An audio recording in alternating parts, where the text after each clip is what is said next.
नमस्कार मित्रों, मैं पंडित जनार्दन तिवारी आशा करता हूं कि आप सभी सकुशल होंगे। वृश्चिक राशि फल सितंबर 2025 के माध्यम से हम जानेंगे कि सितंबर का महीना वृश्चिक राशि वालों के स्वास्थ्य, शिक्षा, व्यापार, व्यवसाय, नौकरी, आर्थिक पक्ष, प्रेम विवाह, वैवाहिक जीवन, घर गृहस्थी व भूमि भवन वाहन आदि के लिए कैसा रहने वाला है। इसके अलावा इस माह के ग्रह गोचर के आधार पर हम आपको कुछ उपाय भी बताएंगे जिन्हें अपनाकर आप संभावित परेशानी या दुविधा का हल भी प्राप्त कर सकते हैं। तो आगे बढ़ने से पहले हमारे चैनल को सब्सक्राइब, लाइक करके कमेंट बॉक्स को जय बजरंग बली लिखकर भर दें ताकि बजरंग बली की कृपा पर सदा बनी रहे। करियर के दृष्टिकोण से यह महीना ठीक ठाक रहने वाला है। सूर्य और बुध के 10वें भाव में केतु के साथ होने से आप अपने कार्य को ध्यान से करेंगे, हर काम को बहुत अच्छे तरीके से अंजाम तक पहुंचाएंगे।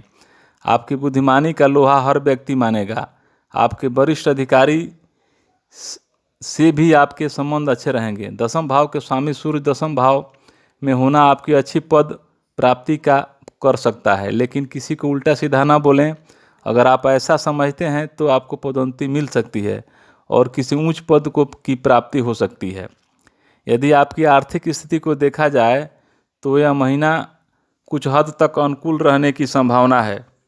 महीने के शुरुआत में मंगल महाराज एकादश भाव में होंगे तो शनि महाराज भी 5वें भाव में बैठकर एकादश भाव को देखेंगे। ऐसे में एक से ज़्यादा माध्यमों से धन प्राप्ति के योग बन रहे हैं और आपकी आर्थिक स्थिति में इजाफा होगा।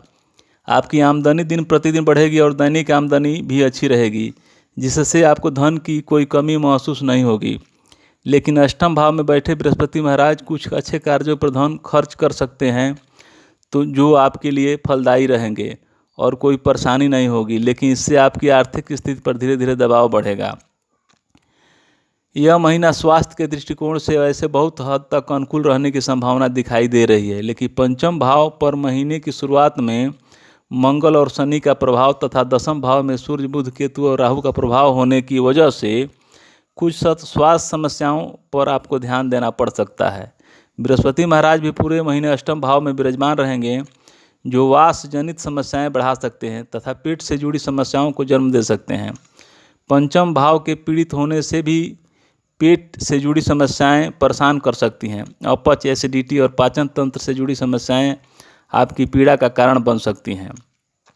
यदि आप किसी प्रेम संबंध में हैं तो आपके लिए महीने की शुरुआत कमज़ोर रहेगी।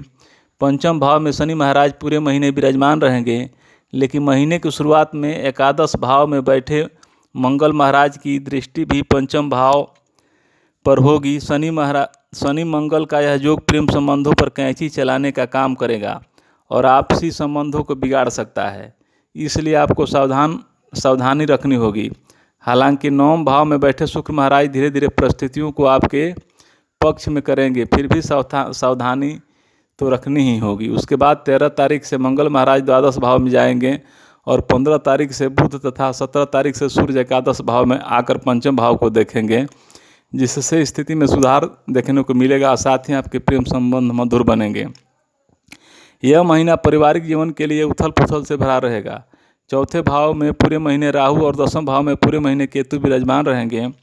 5वें भाव में शनि महाराज विराजमान रहेंगे, जो आपके तीसरे और चौथे भाव के स्वामी हैं, जबकि दूसरे भाव के स्वामी बृहस्पति महाराज पूरे महीने अष्टम भाव में विराजमान रहेंगे। सूर्य और बुध महीने की शुरुआत में 10वें भाव में बैठकर चतुर्थ भाव को देखेंगे, जिससे आपके पिताजी अपनी बुद्धिमानी से घर को अच्छे से चलाएंगे, साथ ही परिवार में सामंजस्य स्थापित करने की कोशिश करेंगे। अब उपाय की बात करें तो आपको मंगलवार के दिन लाल हकीक की माला से मंगल मंत्र का जाप करना चाहिए। आपको शनिवार के दिन काली तिलों का दान करना चाहिए। आपको सोमवार के दिन रुद्राभिषेक संपन्न कराना चाहिए। मंगल का वार के दिन नियमित रूप से हनुमान चालीसा का पाठ करना आपके लिए लाभदायक रहेगा। हमें उम्मीद है कि यह वीडियो आपको पसंद आया होगा। अगर आपके कोई प्रश्न या सुझाव हैं तो कृपया उन्हें कमेंट में बताएं। अगर आप मेरे चैनल पर नए हैं तो कृपया सब्सक्राइब करें और बेल आइकन को दबाएं ताकि मेरे नए वीडियो के बारे में पता चल सके। आपकी प्रतिक्रिया के लिए धन्यवाद।